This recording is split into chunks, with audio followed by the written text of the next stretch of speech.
Саламатсыздарбы, парламентаризм сабактары талкуусун баштайбыз. Студиябыздын коноктору Жогорку Кеңештин төрагасынын орун басары Мирлан Бакиров, ошондой эле эл аралык мамилелер, коопсуздук жана коргонуу боюнча комитеттин төрагасы Исхак Пирматов. Кош келдиңиздер.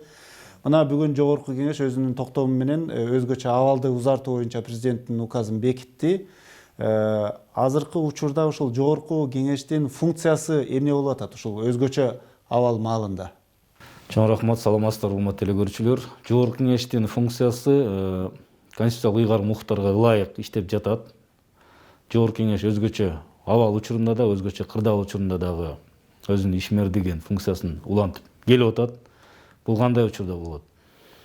Бул өкмөтүнө бүгүнкүдөй ыкчам түрдө чечим кабыл алуучу, ыкчам түрдө кабыл алынуучу мыйзамдарды, токтомдорду өзгөртүүдө, кабыл алууда Жогорку Кеңеш аркылуу өтүш керек. Бул процедуралык маселелер. Ал эми башка учурда мына комитет иштеп жатат, депутаттар жерлерде иштеп жатат. Өзүнүн ыйгарымдуу функциясынын толук кандуу аткарып жатат бүгүнкү күндө Жогорку Кеңеш.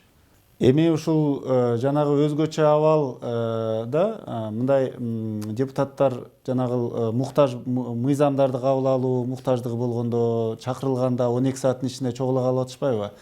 Бирок мурдагыдай эле Жогорку Кеңеш, мурдагыдай эле ошол фракциялардын жыйынын өткөрүп, мурдагыдай эле комитеттин 3-4 күндөрү пленардык жыйындарды өткөрүп иштей берсе болбойт беле?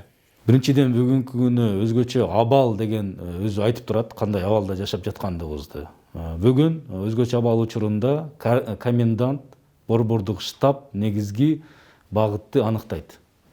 Борбордук штаб коменданттык саат киргизилгенден кийин ошол белгиленген шартка ылайык жумуш болуш керек. Бул бир эле Жогорку Кеңеште эмес, бардык мамлекеттик органдарда дагы. Ал эми ыкчам түрдө чогулуп чечим кабыл алуу учурлар болгон болсо, Жогорку Кеңеш ошол күндө чогулуп жатат.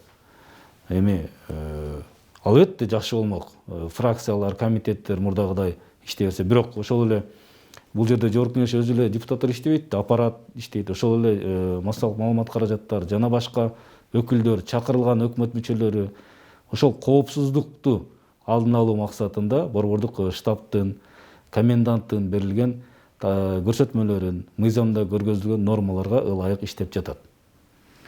Жергиликтүү бийликтин өкүлдөрү менен иштешүү, региондордо иштешүү деген дагы мына милдеттеме алдыңыздар. Андан сырткары мына көзөмөлдөө функциясы да сиздерде бар. Ошолор аткарылып атабы? Депутаттар мисалы ошол элдин көзүнө, коомчулукка көрүнүп атабы ушул иштерди аткарып атат дегендей?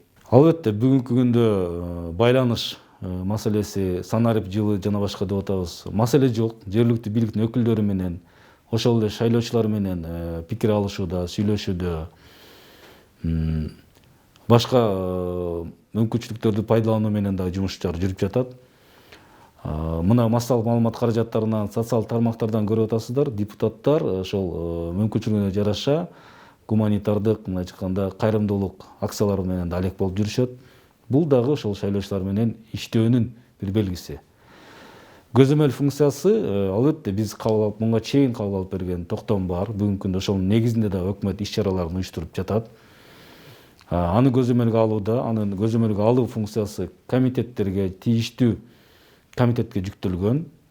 Ошонго ылайык ал функциялар дагы аткарылып жатат. Эми ансыз деле бүгүнкү түзүлгөн, кырдаалга ылайык түзүлгөн борбордук штаб, ошол эле комендатура жана башкалар өзүнүн да иш чараларын бекиткен, ошонго ылайык да жумуштар жүрүп жатат. Бүгүн эң негизгиси бардыгыбыз депутат болобузбу, жөнөкөй жаранбы, ошол белгиленген тартипти сактап, мүмкүн болушунча саламаттык коопсуздугун сактап, ошол көрсөтмөлөрдү аткарып, мыйзамдын алдында жоопкерчиликти сезишибиз керек. Ушул өзгөчө абал режиминде иштей баштаганда Жогорку Кеңеш анан кийин депутаттар каяка кетти, эмнеге булар эл өкүлдөрү адамдарга муктаж үй бүлөлөргө жардам бербейт, эмнеге анын ичиндеги бизнесмендер бар, алар жардам бербейт деген суроолор пайда болуп, бирок депутаттар кайра мисалы жардам бере баштады эле, ошол маселе жоюлгандай болду да. Ушул жөнөкөй атуулдарга колунда бар депутаттар албетте ошол жардам берүү дагы бул депутаттык функцияга киреби же бул жөн гана атуулдук функциябы? Бул атуулдук функцияга кирет. Албетте депутаттар эл тарабынан шайланып, шайлоочулар менен пикир алышып иштешип жаткандан кийин ошо шайлоочунун муктаждыгына, суранычына, бүгүнкү түзүлгөн кырдаалга ылайык борбордук штабка кайрымдуулук ошол жогорку кеңеш жалпы бир айлык эмгек акысын которуп берди борбор штабка. Андан сырткары кылып жаткан иштер бул атуулдук милдет катары болот деп ойлойм. Андан сырткары мына комитеттер дагы иштеп атат. Кечээ мына Сагатбаевич 2 комитет биргелешкен кошмо жыйын өткөрдү. Анан кийин эң негизги ушул депутаттарга комитеттин төрагасы катары сизге мына түшүп аткан эң негизги ушул учурдагы маселелер кайсылар болуп атат? Саламатсыздарбы дагы бир жолу. Мен дагы буга чейинки сиз Мирлан Исакбековичке берген суроолорго кошумчалап айта турган болсом, бүгүнкү күндө ушул бүгүнкү оор жагдайга байланыштуу кайсы гана маселе болбосун, ошонун тегерегинде ошо приоритеттүүлүктү биринчи кезекке ошого байланыштуу маселелерди коюп, зарылчылык болгон маалда комитеттер өздөрү демилге кылып күн тартибине маселелерди коюп жатышат. Ошол эле маалымат каражаттар булагынан соц тармактарда биздин биз менен байланышка чыккан биздин жарандардын коюп жаткан маселелерин эң приоритеттүү мындай маселелерин аныктап күн тартибине коюп жумуштар болуп жатат бүгүнкү күндө комитетте. Мына өзүңүз айтып кеткендей, кечээки дагы ошол 2 комитеттин биргелешкен отурумунда абдан көп биздин сыртта калып кеткен, мекенибизге кайтып келе албай жаткан биздин жарандарыбыздын кайрылууларынын негизинде дагы негизги маселе ошол болду. Кечээки бүгүнкү мына эртеден бери ушул маселе талкууланып жатат. Азыр биз комитет 2 комитет биргелешип токтомдун долбоорун токуп палатага алып чыктык. Ал жерде түздөн түз өкмөткө тапшырма берилип жатат. Ошолорду кечиктирилбестен кайтарып келүү боюнча тапшырмалар. Жана ошондой эле бул багытта өкмөттүн жасап жаткан жумушуна дагы мындай жетишсиз деген баа берилип жатат. Ал эми мына сырттан келип жаткан жардамдар, грант, кредиттер, ушул илдетти менен болгон күрөшүүгө багытталган бир топ ратификацияларды дагы биз буга чейин ошол регламент жөнүндөгү мыйзамга өзгөртүүлөрдү кабыл алганбыз да. Кыскартуу убакытты үнөмдөө максатында бир ай баягы коомдук талкуусу жок эле 3 окуу режиминде кыска мөөнөттүн ичинде бир күндө кабыл алуу боюнча. Ошондой эле ошого мисал катары кечээки комитетте дагы 2 ошондой ратификациялар кабыл алып бердик. 12 миллион доллар боюнча жана 6 миллион доллар боюнча. Буга кошумча сиз айткандай эле ошо комитетте өкмөткө бүгүн дагы азыр мына ошо токтом долбоорунда биз баса белгилеп көргөзүп жатабыз. Элдин арасында ошол келип жаткан жардамдарды бөлүштүрүүдө эч кандай күмөн саноо болбош керек. Ал максималдуу түрдө ачык жана айкын болуш керек деп биз ошо токтомго да киргизип жатабыз.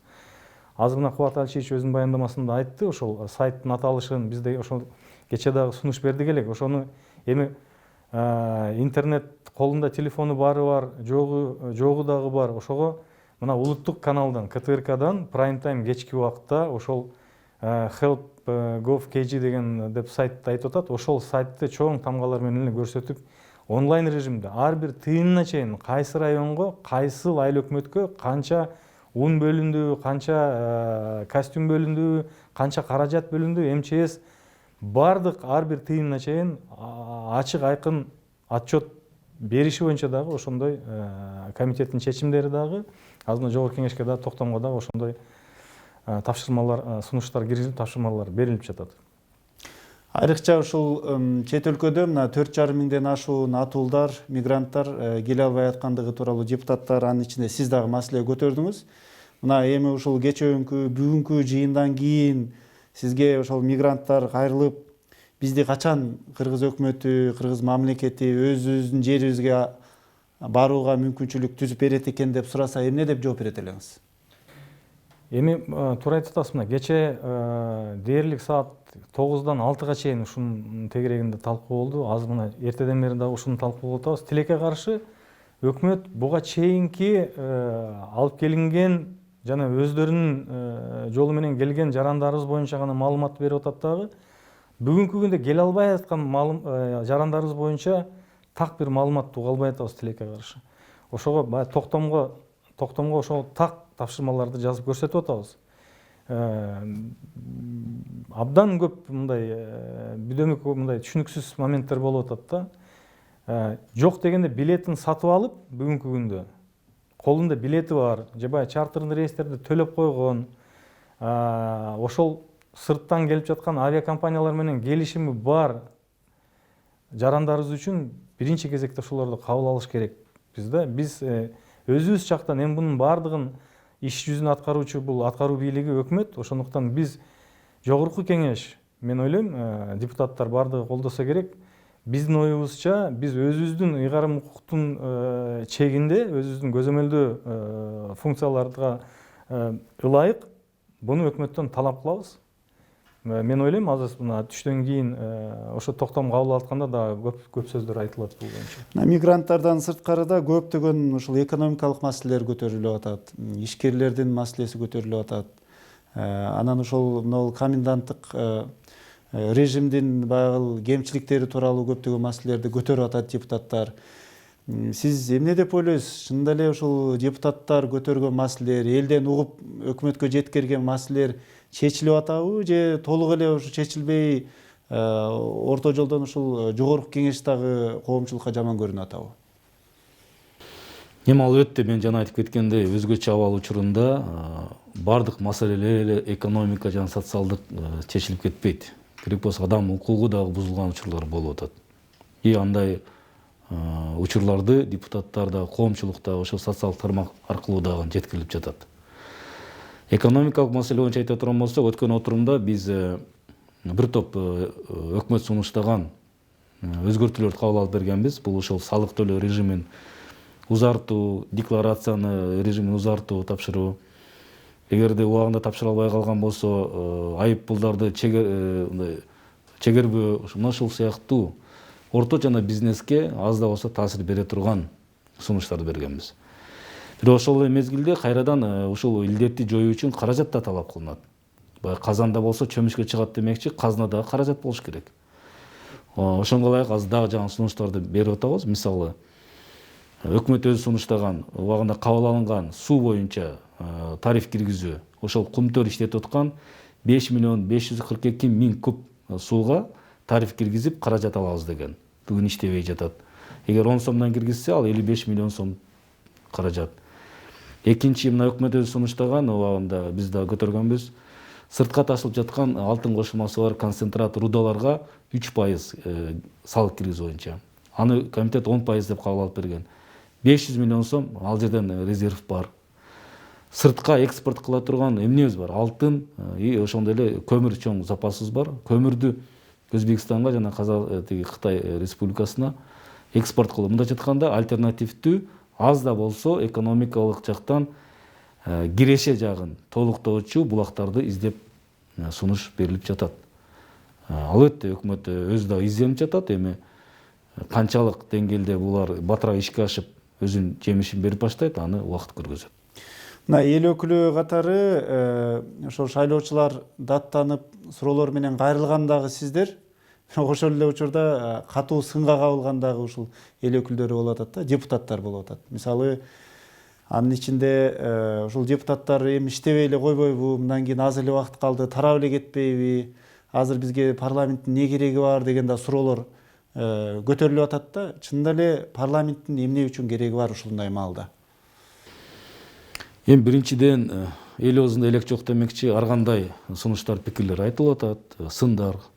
Бүгүнкү учурда легитимдүү бул жогорку кеңеш.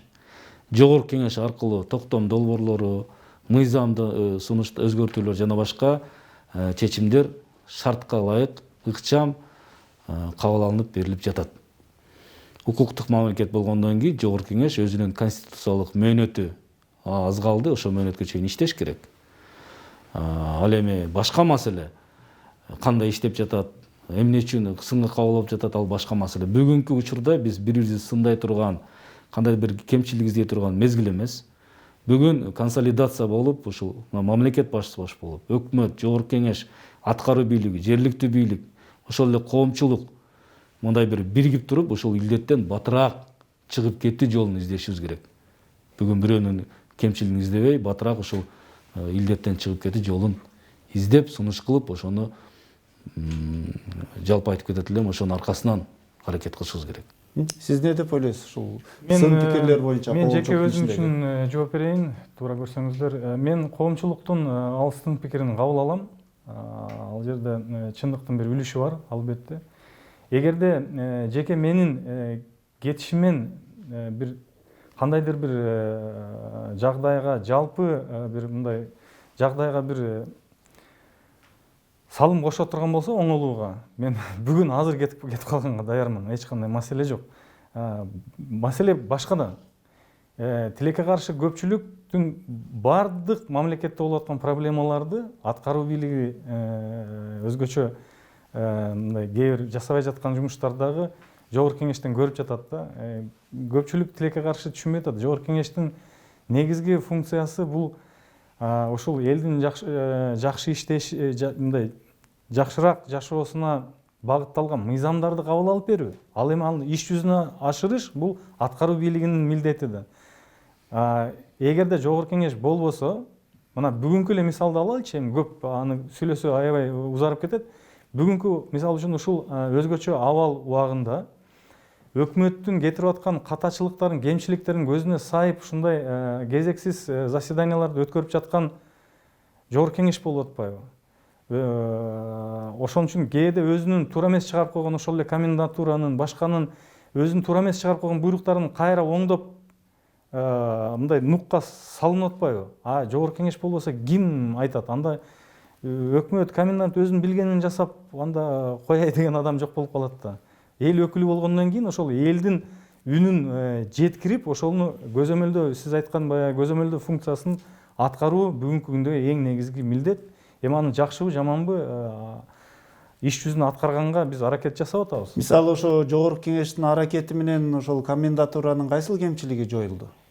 Эң негизгиси комендатуранын ошол блок ыңгайсыздык, ошо жеке азык-түлүк коопсуздугуна багытталган, ошол азык-түлүк менен биринчи кезекте алектенген ишкерлердин блокпосттон өтө албай жаралып аткан кыйынчылыктарын, ошо пропуска маселесин, мына азыр карантин узарып атат, ошону кайрадан кагаз жүзүндө пропуск бербестен аны автоматтык түрдө узартуу маселеси чечилди кечээ, мисалы үчүн комитетте. Анан электрондук форматка өтүү, эми мындай мисалдар көп да. Ошол эле мисалы үчүн баягы өкмөттүн чыгарган буйругу тууралуу, финполициясына баягы азык-түлүктөрдү баягы кампаларга толтуруу боюнча приказын атмен жасады. Мына монополиянын, антимонопольный комитеттин өзүнө карама каршы чыгарып аткан буйруктарын айтып, көзүнө сайып, ошол кемчиликтерди көрсөтүп атабыз да. Ошол эле биздин мигранттардын эле эмес, өзүбүздүн жарандар, мисалы үчүн мына Новосибирскиге барып, операцияга көрүнгөнү врачка барып, дал ошол даталарга туш келип калып кеткен жарандар боюнча ошондой бир топ, эми анын баарын айта берсе сөз көп да.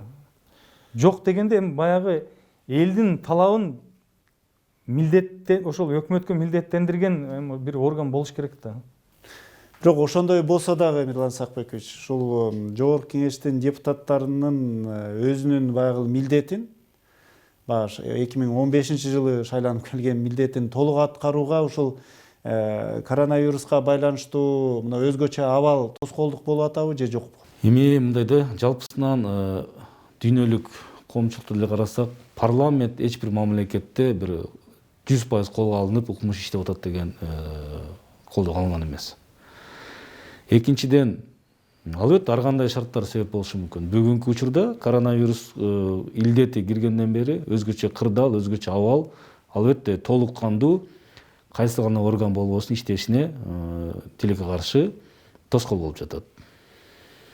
Ал эми жалпы айтылып жаткан сын пикир жана башкалар боюнча эми бүгүн мындайча айтканда кайра аны козгоп сөз кыла турган мезгил эмес да. Мен айтып кеттим, бүгүн ыкчам түрдө сунушталган өкмөт тарабынан мыйзамдарды кабыл алып берип, ошол шайлоочулар тарабынан, коомчулук тарабынан айтылып аткан сын пикирлерди, сураныштарды өкмөткө жеткирип, аны көзөмөлгө алып, батыраак чечилишине жалпыбыз аракет кылышыбыз керек. Анын үстүнөн албетте жогорку кеңеш, комитет, конституциялык орган, жалпы жыйында бекилген кабыл алынган токтомдор аткарылып, ал өз убагында маселе чечилиш керек.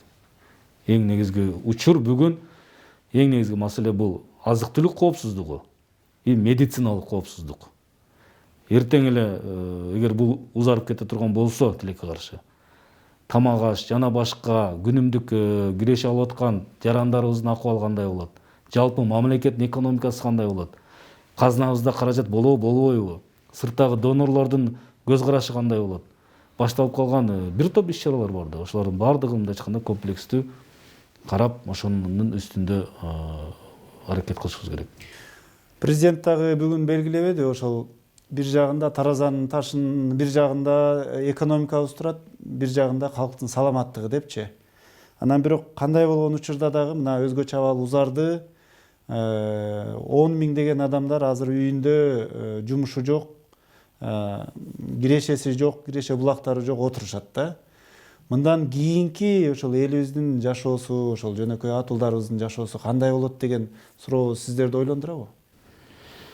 Албетте ойлондурат. Ошо ойлондурган үчүн ошол ыкчам түрдө чечимдер кабыл алынып, көтөрүлгөн маселелер жеткирилип, мынайса айтпайча айткандай эмгек мигранттары, ошол атуулдардын сыртта калып кеткен учурлары тынымсыз көтөрүлүп жатпайбы? Ойлондурган үчүн жогорку кеңеш чогулуп, токтомдорду кабыл алып, мыйзамдарды сунуштап, өзүнүн экономика боюнча дагы пикирлерин айтып келип жатат. Ойлондурган үчүн жерлерде депутаттар ошол колун сунуп жардамдар көргөзүп келип жатат. Ойлондурган үчүн түнү күнү дебей ошол социалдык тармак болобу, бүгүнкү күнү телефон байланыштар аркылуу болобу пикир алышып, айыл өкмөттөр менен, акимдер менен иштер алып барылып жатат. Мындайча айтканда сурооңуз өзү туура эмес да коюлган. Ойлондурабы, ойлондурбайбы деген. Эл өкүлү болгондон кийин албетте ойлондурат да.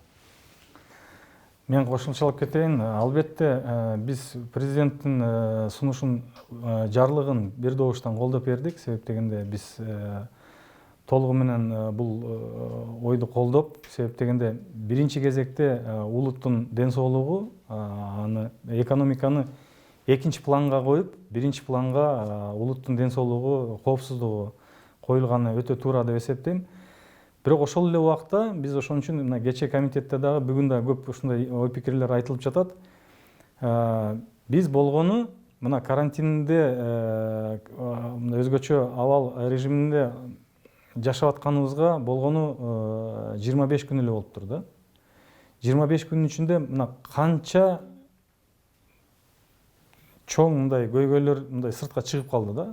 Себеп дегенде элибиздин чоң бир катмары күнүмдүк ошол күнүмдүк тапкан акчасын ошо күнү эле сарптап жашап келет да. Аларга өтө кыйын болуп жатат. Ошондуктан биз сунуш берип жатабыз. Качан баягы контактный лицолордун баардык тизмеси аныкталгандан кийин ошол күнү эле кичи бизнеске биз жеңилдиктерди беришибиз керек. Бүгүн мына президентибиз дагы өзүнүн сөзүндө белгилеп кетти бул боюнча. Акырындап ошо карантинди дагы мындай жеңилдетип, кичи бизнес ишкерлерге мындай мүмкүнчүлүк бербесек болбойт. Анткени мына курулуш тармагында, таксиби же башка күнүмдүк оокат менен алектенген жарандарыбызга биз шарт түзүп бербесек кыйын болот да. Мен айтайын дегеним ошол бир топ мыйзамдар туруп калды. Ушул илдетке байланыштуу болгон гана мына бүгүнкү талкууланып аткан маселелер гана комитеттерде дагы, жыйындарда дагы каралып жатат. Мен ойлойм, элибиз буну туура түшүнөт. Себеп дегенде биздин негизги оюбуз, тилегибиз ушул илдеттен минималдуу мындай бир жоготуулар менен чыгуу да. Ал эми бул күндөрдө өтөт. Мен ойлойм, баардык мына шайлоочуларда мындай оптимизм менен келечекке көз кароону чакырат элем. Мындан да кыйын күндөрдү биздин элибиз өткөн. Кудай буйруса баардыгы жакшы болот. Маегиңиздерге рахмат. Парламентаризм сабактары талкуусу ушуну менен соңуна чыкты. Бүгүн биз менен студиябыздын коногу депутаттар Мирлан Бакиров жана Исхак Пирматов болду. Саламатта калыңыздар. мугалимдерди көбүрөөк окутуш керек да. Губернаторга кандай сөздөр айтылып атканын ел иштеш керек. Тилдин эгиси эл. Бул фейк же фейк эмес, ажыратыш керек.